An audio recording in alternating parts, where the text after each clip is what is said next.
In the name of Allah, the most beneficent, the most merciful. How I became Muslim. It's going to be about 3 years going on this July, being Muslim. And my journey to Islam was an interesting one because before Islam I used to own a nightclub. And I had this nightclub for about 2 years. And I was 21 when I opened the nightclub. And that club kind of led me more towards Islam. What really happened in that club, we were making a lot of money in that club. I was making anywhere from $10,000 to $30,000 a night, easily on a Friday, Saturday night. And I was very young, making a lot of money at a young age. And the first year of the club, we were doing, very well. Everything was going great, making a lot of money. I was spending a lot of money. I was young, I had money, everything was going great. And coming towards the end of that 1 year, going to the next year, I started going through a lot of issues in the club. A lot of fights, people getting hurt, business was slowing down. Instead of making 10,000, I was making maybe 5,000, 6,000. For a nightclub that holds 500 people, that's not a lot of money, So I was a little worried, and I come from a Hindu family. My father was a Hindu priest, his father was a Hindu priest, I was supposed to be a Hindu priest, and I was a following Hindu. I actually, used to pray to the idols, pray to the statues every day, every morning. I woke up religiously and prayed to these idols, asked for everything to be okay. Hinduism has a lot of different idols, different gods. And when I was going through these problems, the first thing that I wanted to do was go and find out from my family, what should I do? And being a following Hindu family, they advised me to go to the pundit and to do all these different kind of things. One thing come from a Hindu family, these pundits, they do a lot of things that involve magic, but they don't think it's magic. And I kind of got tangled up into that. And when we was going through the issues in the nightclub, he advised me to do certain things. I was getting issues with the police officers. He advised me to do things dealing with mind control for these officers. He advised me to do things to bring people in the door. He told me there was like different kinds of the unseen world, the jinns messing with me from competition clubs. They were doing this kind of magic to me and doing these things to bring me down to try to get this location from me. And business was basically falling. And then when I started doing this magic and all these different things that they were doing, and at the time I didn't know what it was. I thought this was just part of the religion. Business got better. It got better, everything started improving, everything started going great. I used to get about 30 summonses a week, and with this magic they all get dismissed, with no problems. Everything was just going great.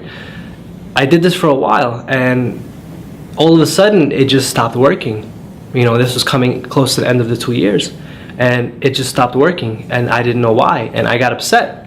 It came to the point where it was either I close the nightclub and lose over $800,000, or just fight and go to court and do all these different things, which I did. One weekend I spent over $30,000 in lawyers just trying to fight, keep this place open. And then I just got fed up. I said, if I'm doing everything that my religion is telling me to do, if I'm praying to all these gods and doing all these things, why is this bad stuff happening to me? I said, I'm a good person, I follow all this stuff, and this is the main thing people say, I'm a good person, and I'm following all these things, why are these bad things happening to me? And I got frustrated, and I said, you know what, take the club. And I left it, and I closed it.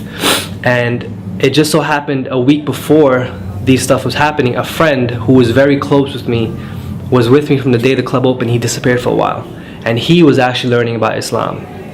And he showed up that week that all these things were happening to me. He said, what's up? What's going on?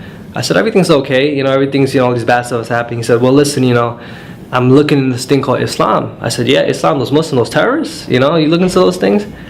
He said, yeah, they're not what you think they are. I said, really? I said, all right, no problem. I kind of brushed them off, and I went about my business.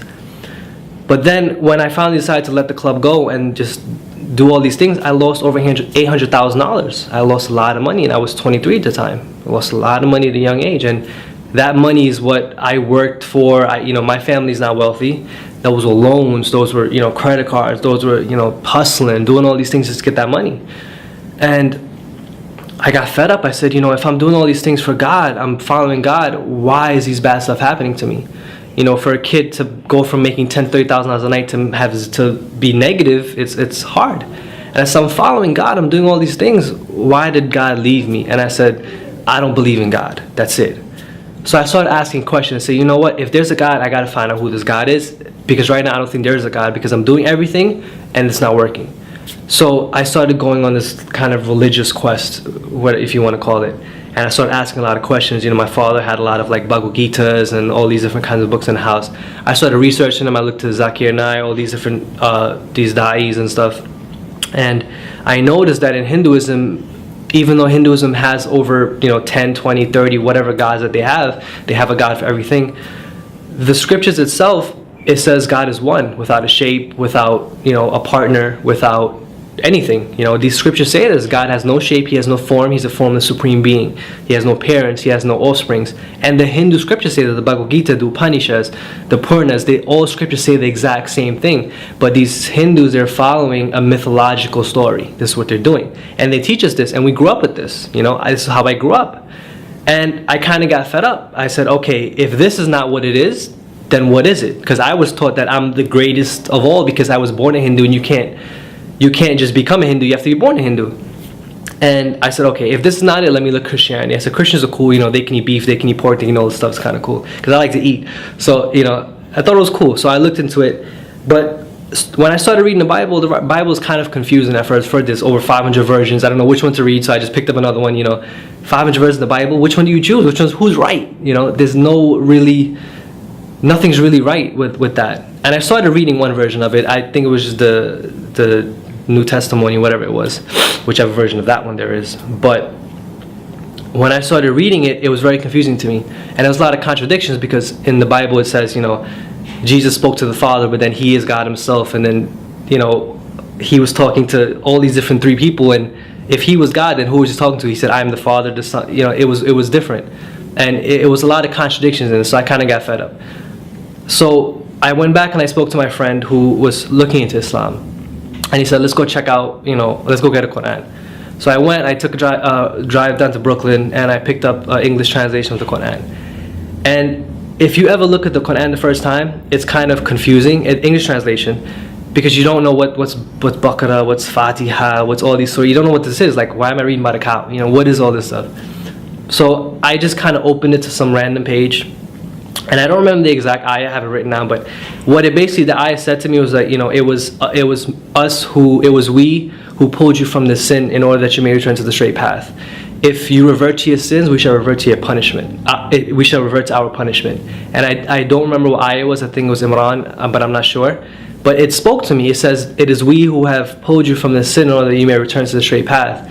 If it wasn't for our favor upon you, you would have been in the same fire as them. And these kind of like the context it said. And this is the first thing I ever read in the Quran, and it was just a random page. So I said, wow, what is this?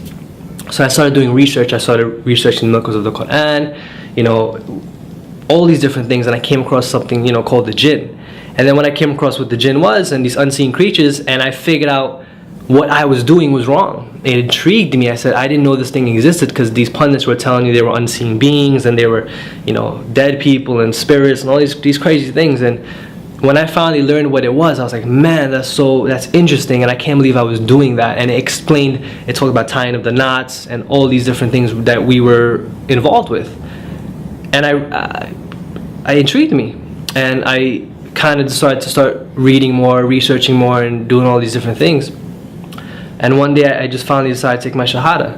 And it's funny, because when I took my Shahada, the day I was going to take my Shahada, for a new Muslim, it's weird, because the moment you're going to take a Shahada, all these doubts come into your mind. I told my father's, he was screaming at me, he was upset, he didn't talk to me. And I was like, should I do this? Like, I'm changing my whole life. What am I going to do? What am I going to do? And it's all these doubts come into your mind. You don't know what you're going to do, if you're doing the right thing.